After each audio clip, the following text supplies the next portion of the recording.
कभी सोचिए कि आपका फोन सिर्फ आपकी आवाज के उतार चढ़ाव से ये जान जाए कि आप उदास हैं। ये कोई साइंस फिक्शन नहीं है, ये है इमोशनल एआई।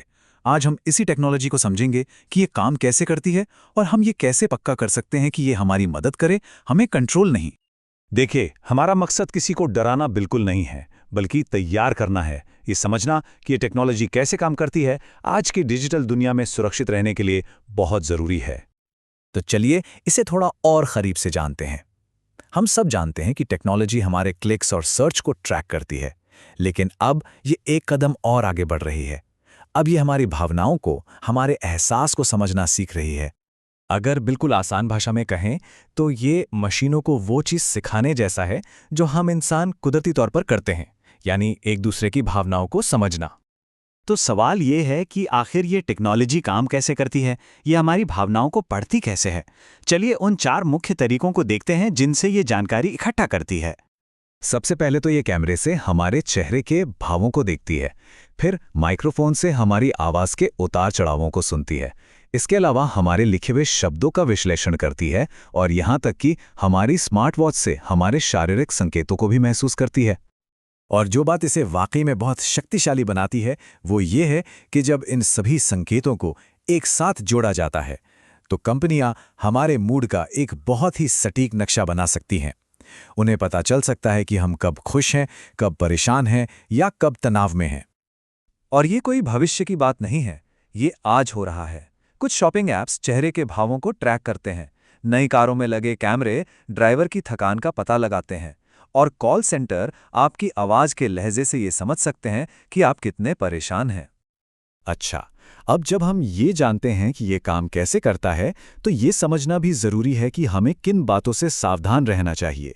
और फिर से कहूंगा, यहाँ मकसद डरना नहीं, बस जागरूक रहना है। इसमें 4 बड़े खतरे हैं।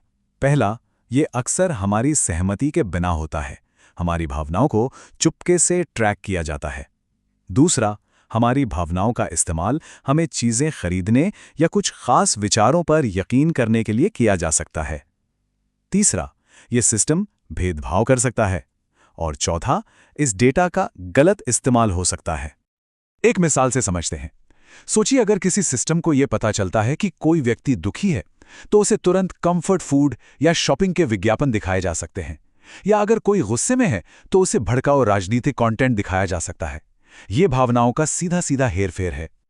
और जरा ये भी सोचिए कि अगर कोई एआई आपको सिर्फ इसलिए गलत समझ ले क्योंकि आप अपनी खुशी उस तरह से नहीं दिखाते जिस तरह से उसे सिखाया गया है, इसके बहुत गंभीर नतीजे हो सकते हैं, खासकर नौकरी या लोन जैसी चीजों में। तो सवाल ये उठता है कि हम खुद को सुरक्षित कैसे रख सकते हैं। अच्छी खबर यह है कि कंट्रोल अभी भी हमारे हाथ में है। कुछ बहुत ही आसान और काम के कदम हैं जो हम सब उठा सकते हैं। अपने ऐप्स की परमिशन ध्यान से देखें। जिस ऐप को ज़रूरत नहीं है उसे कैमरा या माइक का एक्सेस मत दीजिए। जब आप अपनी स्मार्ट वॉच इस्तेमाल नहीं कर रहे तो हेल्थ ट्रैकिंग बंद कर दें। अपने लैपटॉप का कैमरा हमेशा ढककर रखें। और हाँ, कंपनियों से सवाल पूछें कि वे आपके डेटा का क्या करती हैं। ये जानना आपका हक है। और सबसे ज़रूरी सिद्धांत याद रखें, हमेशा रुकें, सोचें और जांच करें। ये एक बहुत सरल आदत है जो ऑनलाइन दुनिया में सुरक्षित रहने में बहुत बड़ी मदद कर सकती है। तो इस पूरी बातचीत का निचोड़ ये है, जब हमारी भावनाएं डेटा बन जाती हैं तो वे सिर्फ हमारी नहीं रहती, वो एक कीमती चीज बन जाती हैं जिसका इस्तेमाल कोई भी कर सकता है। हमारा लक्ष्य टेक्नोलॉजी से डरना नहीं, बल्कि उसके बारे में जानकारी रखना और सतर्क रहना है, क्योंकि जागरूकता ही सबसे बड़ी सुरक्षा है। अगर हम सतर्क रहते हैं तो हम सुरक्षित रहते हैं। हमारे साथ इस महत्वपूर्ण विषय को समझने के लिए आपका धन्यवाद। सुरक्षित रहिए, जागरूक रहिए और इस जानकारी को अपने परिवार के साथ जरूर साझा कीजिए।